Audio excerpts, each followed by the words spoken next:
Hey Adventures, so today's going to be a book analysis, or a series analysis rather. I don't often do these anymore. All my reviews used to be analyses, and I have since kind of changed my review style, and so the analysis I've kind of started doing only for series rather than for individual books, because it's just a little bit easier and you have a little bit better understanding of the series as a whole and what they're trying to say.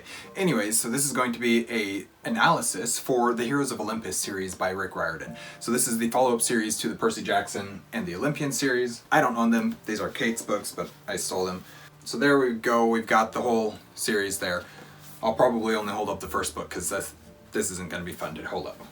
So anyways, this series, it's fantasy, it's low fantasy though, or low fantasy in that it's set on Earth, but it's also very mythological. Of course it ties in the Greek and the Roman gods into the story. That's kind of what makes this series what it is. So as far as like an age range goes, this is middle grade to YA. I don't know, somewhere in there, probably closer to YA for these ones. The characters are definitely getting there. So if you haven't seen one of my reviews before, and it's likely because I don't do a ton of them anymore, when I am thinking about stories, I break everything down into these 5 different parts of story, elements of story, that's what I call them. So we've got characters, plot, themes, world/setting, and then what I call a uniqueness factor, and I'll explain a little bit more about that when I get down there. And then I also have general thoughts that I'm talking about that I'll go through at the end. I'll talk a little bit about the writing style, and I'll give a little bit about my rating or what I think about the series as a whole. So anyways, these 5 elements of story: characters, plot, themes, world/setting, and uniqueness factor. Those are things that I think about with every story that I'm reading, as I'm reading it, as I'm creating stories, as I'm thinking about them. That's kind of the way that my brain works, and the way that I rate things has to do with those 5 elements of story. What I call 5 elements of story. I have a playlist if you want to go learn more about what I'm talking about with those 5 elements of story. Those are some of the first videos that we did on the channel, and so they're pretty old. Probably need updated by now, but it's not going to be done anytime soon, probably. Anyways, I want to start going through here. So the characters, this series gives us far more POV characters, point of view characters, to read from than the Percy Jackson and the Olympian series did, which was primarily, if I remember correctly, only Percy. Well, there may have been some other chapters occasionally that were from other people's point of views, but primarily it was all Percy. Besides the fact that there are more POV characters, there's also a lot more major significant roles in this book. There are 7 primary characters, and then more beyond that come in, that have chapters occasionally that you follow. At least you follow their story to some degree. And so there's a lot going on with these books, especially in comparison to the first series.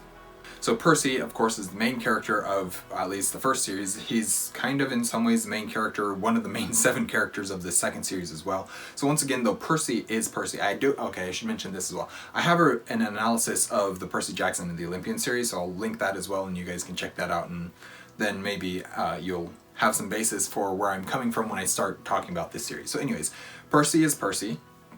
As he should be. All the character development from the first series is still here, but we start out very different for him, and of course I'm not going to get into that because that's spoilers for the series, but that's where it is. We're in a very different place when we finally meet him. Although he's smart, he is still often very hot-headed and rushes into things without thinking about it, and luckily he has a lot of training at this point to be the thing that actually is what's keeping him alive, that obviously, and his friends. And so he's the same character but at a very different place in his life, and very much there's the character development that we saw with him in the first series is definitely still there. We're building off of where he ends in that series, but also there's been some things that have happened since then that are also playing into where he's at in this series. So Annabeth is very different from the first series.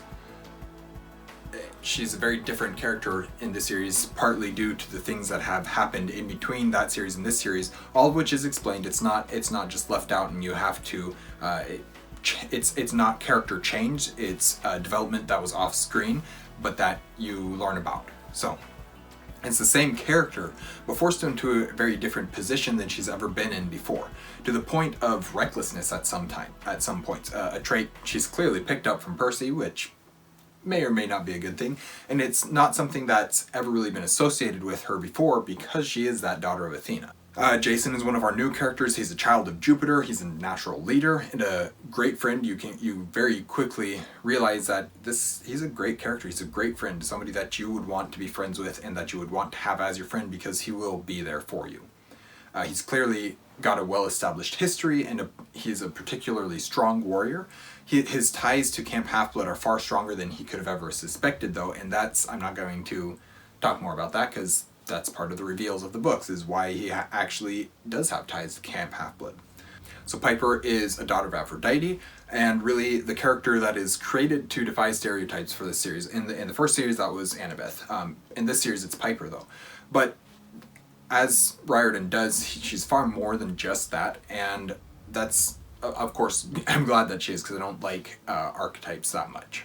She's the type of character that I normally wouldn't care that much about, but she's done in a way here that I actually end up loving it, and I love her character. I think she's a great addition to the series and to the world.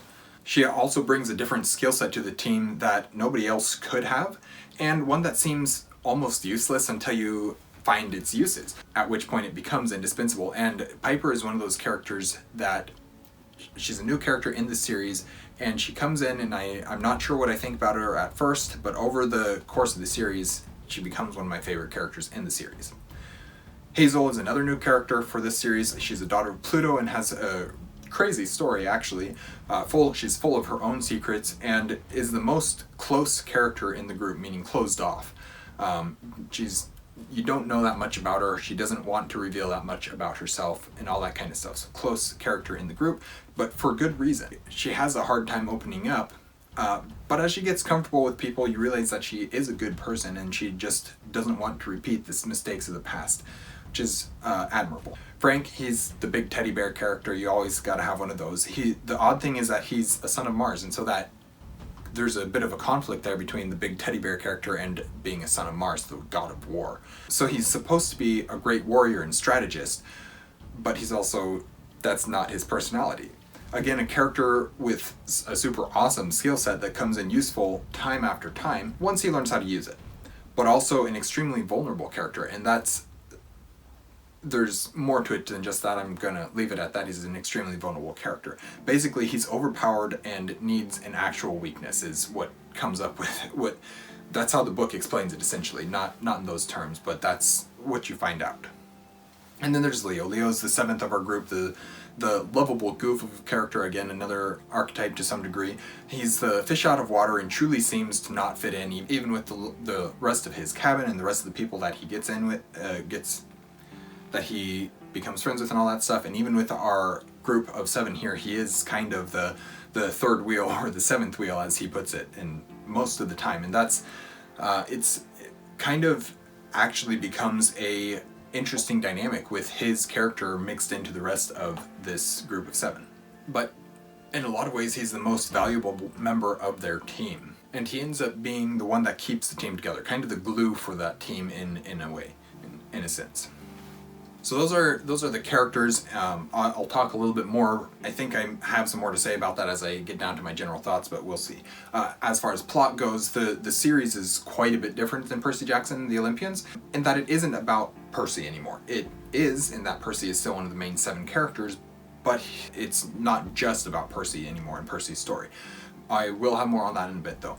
This series tells the story of the demigods from 2 worlds having to work together. So the Greek demigods and the Roman demigods. So the Greek and Roman gods, they are the same gods with different names and different perceptions by the people. So the Greeks thought of Zeus differently than the Romans thought of Jupiter. Yeah, that's right. So the way that those 2 personalities manifest themselves in their demigod children, in their half-blood children, is part of what this series is about. And then the makeup of those 2 worlds coming together and how that clash happens and what it means and all that kind of stuff. The series tells the story of the demigods from 2 worlds having to work together, Greeks and Romans having a long history of war and destruction, eventually leading to their complete separation and hiding from each other from each other. But once the world is endangered by another threat, it becomes clear that the only way to save the world is to force the Greeks and the Romans to work together. And that's really the plot of the series, is how can we make the Greeks and the Romans work together in order to save the world. So on to themes. The way that the themes work for in this series, they're kind of the themes that you would expect from a series, and there's nothing really wrong with that. They're good themes. I'm not going to complain about them, and I'm not going to complain that they're there, because I think it's important for stories to have themes to some degree. Anyways, the major themes of this series, though, are that of friendship, which is not terribly surprising, teamwork, which again is not terribly surprising, and sacrifice. None of them are rare themes. They're pretty common themes, especially for books this age, or as in for this age group, written for this age group. But they are powerful and necessary for these middle grade to YA stories. I've never found the theming to be Riordan's strong suit particularly, but that's not to say that they're bad. It's just, when I think of his stories, I don't think about the themes of that's not what I think about with his stories, and that's fine. There are moments that shine for sure. There's also lots of other little themes that come up throughout the books, but he's not the best at theming. He tells fun stories is what it is for me. As far as the world or setting goes, the world is once again our world. It's our world mixed with the reality of mythologies of Greek and Roman, and as you continue reading through his works, you realize that most of the mythologies are real. So we've got Norse mythology. He's got a series about the Norse gods. He's got a series about Egyptian mythology that I actually really like, probably better than either the Percy Jackson series. The world is our world mixed with the reality of mythology. The two camps are great, the Camp Half-Blood and Camp Jupiter, but they each have very different feels to themselves, which is as it should be. They should feel like they're completely different camps. We also get to travel to some great locations, lots of really cool locations, as you can do when you're on a more of a globe-trotting adventure like they are in this series. Percy Jackson and the Olympians was never really that globe-trotting series. This one is especially. I mean, you travel across the United States to start with, and then you travel across the world, and you get to experience lots of cool things along the way and go to lots of cool places. All of that to me is good. I think Riordan does a good job at building on to what was established in that first series by including the Roman mythology as well, and then seeing how the two are different, comparing and contrasting the two of them.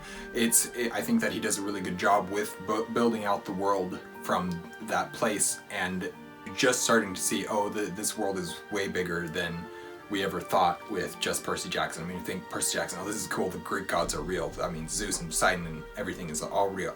But then you start realizing that if they're real, their Roman counterparts are also real, the Egyptian gods are real, the Norse gods are real, the Mesoamerican gods are real. You start to see some really interesting things, and although it's not all explored yet, it becomes way more detailed, and you're starting to see hints of it in this book, or in this series, not this book specifically, probably. Then we get to the uniqueness factor, and so this uniqueness factor is what I used to call it a special aesthetic, because until I had a better term for it, and this is the idea of this is the thing that makes the series unique from every other series. This is the thing that makes it its own. Hunger Games has it. You look at the various dystopian books, and they're all dystopian fantasy, but there's something about them each that feels very different from the others, and that's what I'm talking about with this uniqueness factor. Fantasy worlds do it. Most often in fantasy worlds, it's through the magic system that is provided. Not always. Sometimes others can do it, but I mean, take a look at Cosmere by Brandon Sanderson. These are each of these series. They're all written by Brandon Sanderson. They all take place in the Cosmere.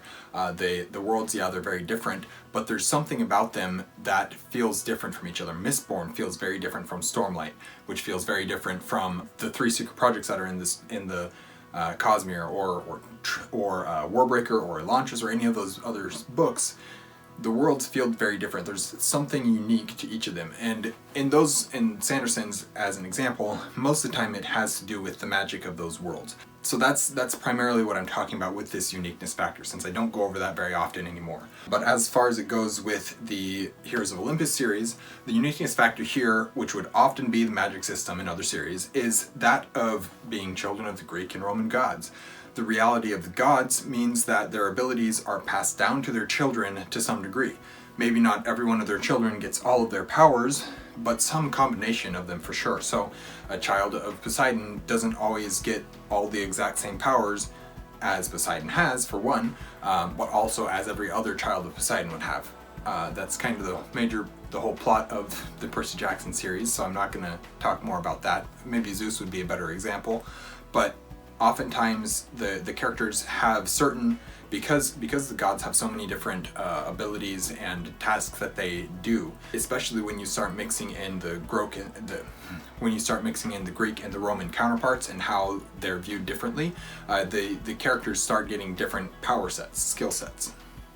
And that leads to our characters being more than just humans, obviously, which is definitely necessary in this world. If the characters were just demigods but didn't have any special abilities beyond just being humans that happened to be half of one of their godly parent, they would die instantly. That's the way that this world works. They would not survive. And so those powers serve as a way to offset the dangers in many ways.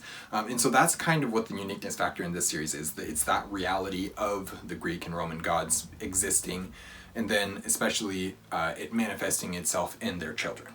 Now I just kind of go a little bit into my general thoughts. I really like this series, or I really like a lot about this series. The expansion of the world, the inclusion of the Roman myths, which I've always loved Greek and Roman mythology. I think it's fascinating. It's very weird at times, but it's fascinating to read about and to learn more about, and so I have always loved that side of things. The new characters and powers and just so much more. I think that so we've got Jason and Piper and Hazel and Frank and Leo. Those 5 characters are our new main characters. We've also got several other characters that come in, but those 5 main characters are so interesting, and the way that Riordan is able to write about them and tell those characters is one of the things that he brings you into a series where you're already attached to our trio, which is Percy and Annabeth and Grover, and then he brings in another 5 characters that he gets you attached to each of them. And Hazel's the one that I've always been the least attached to, but on this reread I found that I liked her a lot more. And so Hazel and Frank, both of them, but I like Frank more as the series progresses. Hazel is just one that I didn't care about the first time I went through it, and the second time I actually started liking her a little bit more. But Jason, I think, is an awesome character. Piper, I think, is a super cool character, and Leo is just one of the funnest characters that Riordan has written. The thing I most noticed on this reread, though, is how Percy is really the heart of this series. Even though this is not his series, he is still the heart of this world, of this series. And when he's not in it, or when he's missing, the series feels off, and it feels wrong. But that's the way it should be. I would guess that Riordan wrote it specifically in that way so that without Percy, something is wrong, and it feels wrong, and you feel that lack in a way that even if you don't know that what's happening to Percy or anything like that, you know something is wrong, and that's really interesting to me. But also, Percy is the best character, largely, of course, due to the fact that we've got 5 previous books of character development for him, and you know him so well by the end of that series. All the other characters are great, and they definitely grow on you, but this is Percy's series. This is Percy's world, and it always will be. And so without Percy existing in it, that you can still tell good stories, but Percy is the heart of this world, of this series, of the Riordan verse, or whatever you want to call it. Because of this, though, my favorite books are the ones that feature him the most prominently, and I think my ranking for the series would be, and I think maybe my opinion is slightly different than most people's on this subject, but I am going to actually put Mark of Athena as my favorite book in the series, with then House of Hades being number 2. I think most people put House of Hades as number 1, but to me, Mark of Athena is my favorite, and then House of Hades, then Son of Neptune. Blood of Olympus, which is the 5th book in the series, the final book in the series, is my 4th favorite, and then The Lost Hero is my 5th favorite, or my least favorite of the series. I think they're all good. There's merit to all of them, but if I'm talking just about those, the books, putting them in order of which one I enjoy the most, I think that's the order of the one that they are. 1 and 2 are nearly tied, though, so Mark of Athena and House of Hades are nearly tied. And then 3 and 4 could also swap places pretty easily.